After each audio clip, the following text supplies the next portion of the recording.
Hey guys, welcome back to this channel. So in today's video, I want to talk about the Apple Watch and how you can use that in fitness. So I've been using this Apple Watch for about 4 weeks, I guess, and it served me very well when it comes to fitnessing and doing all kinds of sports.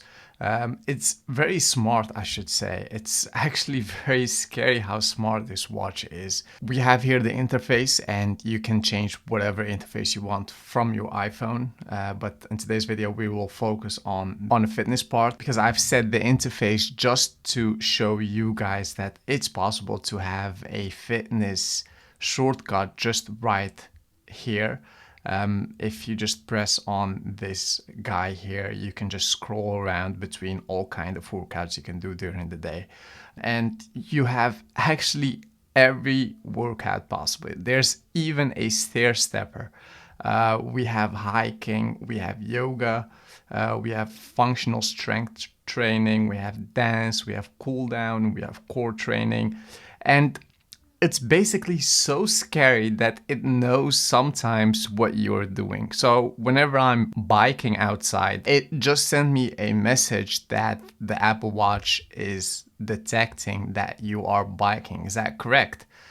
And oftentimes it is correct. I am biking outside. If I'm even doing indoor running, the Apple Watch knows that I am running actually indoors. So I guess it has to do something with the blood flow and how many calories you are burning, and that amount is actually equal to the actual workout you're doing. Most of the times if I go to the gym, I go and do it on traditional strength training, and if I open this one, it starts with a timer, and then it just starts counting your calories, how many calories you are burning. I should say it's not that accurate. The amount of calories you're burning is not that much. The Apple Watch is way too easy with counting your calories. I find myself, without even sweating a bit, it's already at 20 calories, and that's not the case. I know if I just go on a treadmill and I start running, there's no way I can hit 20 calories in just 2 minutes. Therefore, I just need to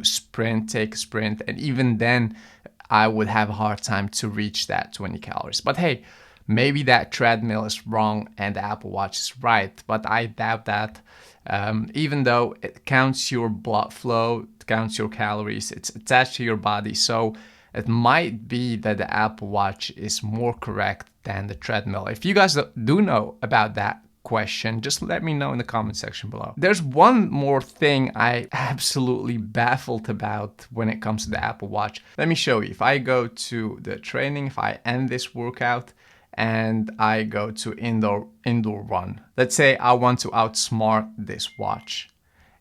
If I haven't attached this watch to my wrist, it basically knows that it's not attached to any body element. See, it paused the workout without me doing anything. So let's go even a step further and try to outsmart this watch by using this face mask, for example.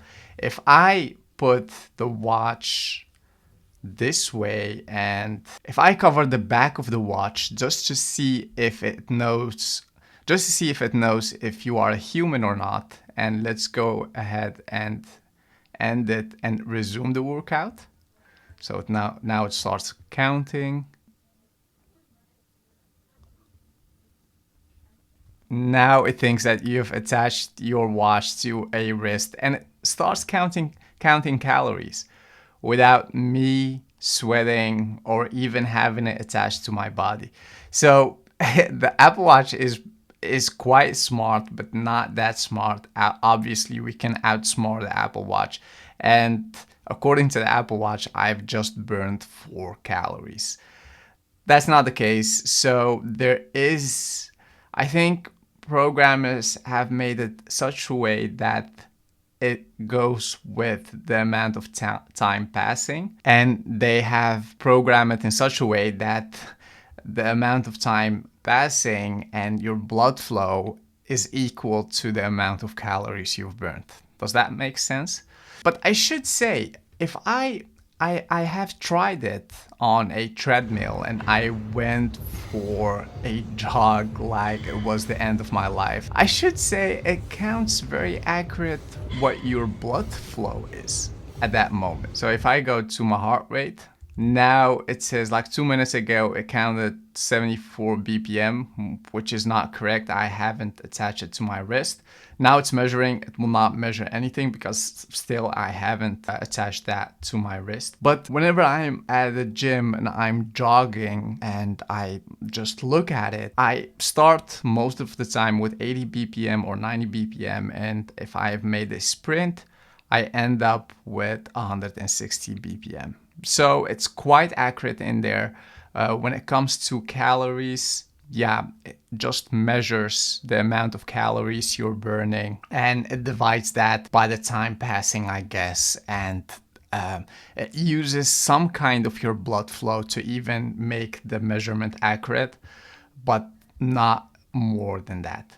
So would I recommend this thing for sports? Absolutely. If you are someone who's just obsessed by the gym like I am, and you go more often to the gym, it will help you track your calories. It will give you like an overview of the amount of calories, the amount of minutes you went to the gym and all of that. So that's something I do like about this Apple Watch. It's my first one ever. I haven't had any Apple Watch before and I do like it thus far. So yeah, that's actually it. I hope you've enjoyed it and I'll see you in the next video.